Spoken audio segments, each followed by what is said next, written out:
जय श्री हरि। आज के वीडियो में हम लेकर आए हैं इल्ली दुनिया की कथा। कार्तिक स्नान में ये कथाएं अवश्य सुननी चाहिए। एक इल्ली थी, एक दुनिया थी। एक दिन दोनों बोली, चलो दुनिया, दोनों कार्तिक नहाएं। दुनिया बोली, तू तो छुआरे में पड़ी रहती है, तो मेरे तो ताकत है, तुम में तो ताकत है, तू ही नहा ले। मैं तो 60 बाजरे में पड़ी रहती हूँ, मैं तो नहीं नहाऊंगी। दुनिया बोली, मैं तो हरा स्नान और भरा दाना खाऊंगी, ठंडा ठंडा पानी पीऊंगी। फिर इल्ली तो रोजाना रानी जी के पल्ले में लटक कर स्नान करने जाने लगी और दुनिया नहीं जाती। कार्तिक उतरते ही पूर्णिमा को दोनों मर गई। इल्ली कार्तिक नहाई थी, इसलिए उसने राजा के घर जन्म लिया, राजकुमारी बन गई और धुन राजा के यहाँ मेढ़क बना। फिर राजकुमारी का ब्याह रचाया और जब विदा का समय आया तब राजकुमारी का बैल रुक गया था। राजा रानी ने पूछा कि बैल क्यों रुका, और राजा ने अपनी राजकुमारी से पूछा कि तुम्हें क्या चाहिए, मांग लो। तब राजकुमारी बोली कि मेरे को मेढ़क सोने की सांकल से बांधकर मेरे साथ पीछे बांध दो।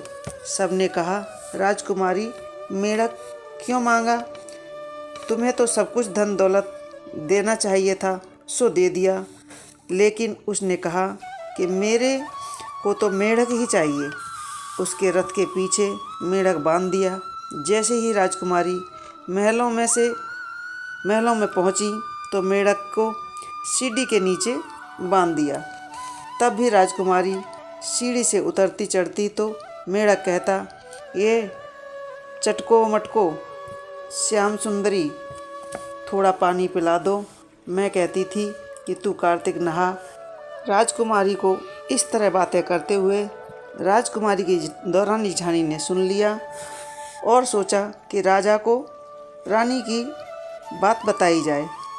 तो राजा को बताया कि रानी कोई जादूगरनी है और राजकुमार से कहा कि तू रानी लाया है या कोई जादूगरनी लाया है जो आदमियों से तो बात नहीं करती है, जानवरों से बात करती है। राजा ने कहा कि जब तक आँखों से नहीं देखूंगा तब तक नहीं मानूंगा।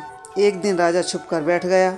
राजकुमारी महलों से उतरी तो फिर मेढ़क ने वही कहा और रानी ने भी वही जवाब दिया। तब राजा तलवार लेकर खड़ा हो गया और कहा कि तू मेढ़क से क्या बात करती है, सच्ची बता, नहीं तो तलवार से तेरा सर काट दूंगा। रानी बोली, पिछले जन्म में मैं तो एक इल्ली थी और ये दुनिया था।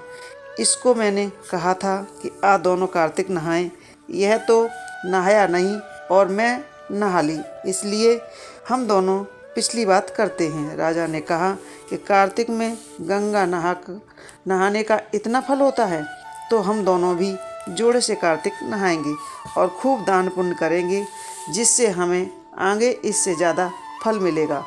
दोनों कार्तिक नहाना शुरू कर दिया और राजा के घर खूब धन संपत्ति हो गई। हे कार्तिक महाराज, जैसी इल्ली दुनिया को दिया वैसा सबको देना, जैसा दुनिया को दिया ऐसा किसी को ना देना। यह थी कार्तिक स्नान में सुनी जाने वाली इल्ली दुनिया की छोटी सी कहानी। आपको हमारी कथाएं कैसी लगती हैं हमें कमेंट्स बॉक्स में ज़रूर लिखें। अगर आप हमारे चैनल पर नए हैं तो चैनल को सब्सक्राइब अवश्य कर लें।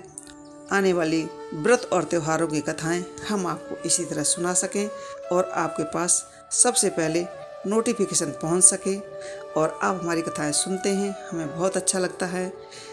बहुत बहुत धन्यवाद। जय श्री हरि।